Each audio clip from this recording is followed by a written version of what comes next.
guys with me, I'll eat your fucking eyes out of your head. And they're as loyal as a mother. And they got balls the size of cows. I would take them tomorrow and tell them, come on, load up, we're going to blow this whole joint. They'll walk in and blast everybody. With no hesitation, no nothing, and don't look for nothing besides. Have you a father and mother? I respectfully decline to answer, because I honestly believe my answer might tend to incriminate. The Mafia are well known for brutal contracted hits that span right back to the early parts of the 20th century. During the Prohibition era of the Roaring '20s, we saw more mob-related killings than any other period in Mafia history, and it came down to one thing: the bootlegging of alcohol. Among the ropes, knives, and the deadly Garrett wire, the mobsters preferred a weapon of choice, which was a firearm. In this documentary, we wanted to explore the top 5 guns that were used during the 1920s all the way up through the 1950s. So reload your coffee mugs, recline your chair, and let us fire you back in time to a period when mob hits were the talk of the town. Up first, we look at the Thompson 1928 submachine gun, which was perhaps the most famous weapon of Prohibition America. Also known as the Tommy gun, this firearm has been responsible for many deaths, some of which include the St. Valentine's Day Massacre of 1929. The gun could fire off 850 plus rounds per minute and reach up to 160 feet in range. Tommy guns were produced from 1921 after being designed in 1919 by John T. Thompson.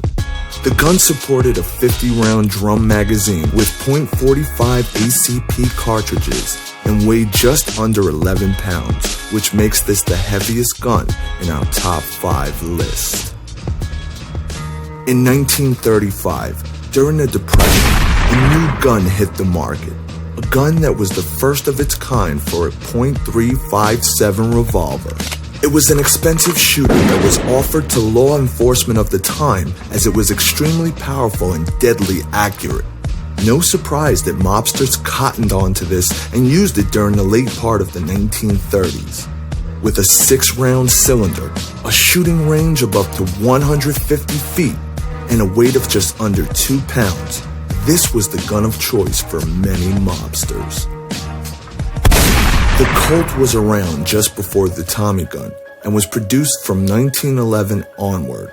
The Colt was slightly heavier than the Smith & Wesson, weighing in at 2.5 pounds, and was a single-action semi-automatic handgun that held a .45 ACP cartridge and rarely jammed or misfired for its owner. The Colt was a reliable choice of weapon that had a longer shooting range than the Smith & Wesson, doubling in distance at 328 feet. The feed system was a 7-round standard detachable box magazine, which many mobsters of course preferred. In at 4th on the list is a pump-action shotgun, which was commonly used by law enforcement in the 1950s and quickly became another weapon in the arsenal of mobsters during that era. This 12-gauge, 7-pound monster packed some punch, and when you think a shotgun could reach a target of 150 feet away, this made a Remington a lethal, powerful weapon. The only issue was that it was too big and too slow to fire. And last but not least, the final weapon on our list isn't a gun or knife, but can be just as effective if used correctly. What we're referring to is an improvised explosive that was used on a considerable number of times during the 1920s through even to present-day times. A Molotov cocktail was made using a glass bottle filled with petrol or napalm. After filling the bottle, a mobster would then use some material to stuff into the top of the bottle, such as a cloth or sock, to act both as a stopper and a wick. Usually mobsters would make these by the caseload.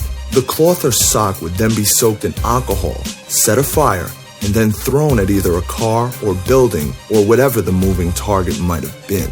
The bottle would fly through the air like a fireball, and then upon contact would explode like a bomb.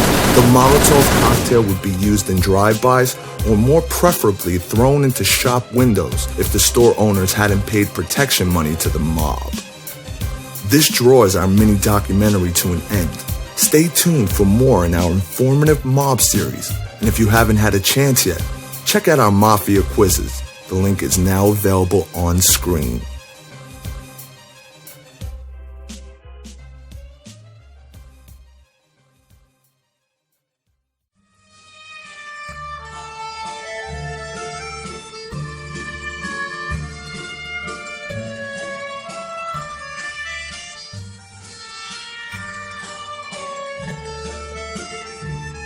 You're now rocking with the best, NCS Costa Nostra. Welcome to the sting of Oz. The search is over. Every series helps bring you a step closer to the life of the mob without dangerous exposure of what went down, plus mobster of the month. Original content if you're searching on a hunt for the who's who or the best dressed guy, the type of guns they use, the feuds and mob wives. We supply everything as soon as you log on to the National Crime Syndicate.com. From John Gotti to Dawn, back to Mustache P, Big Joe, Al Capone, and Maya Lansky. So sit back, relax, and enjoy the ride, cause the code of silence here no longer applies. So make sure you subscribe and stay tuned in, cause over here we like to keep this thing moving.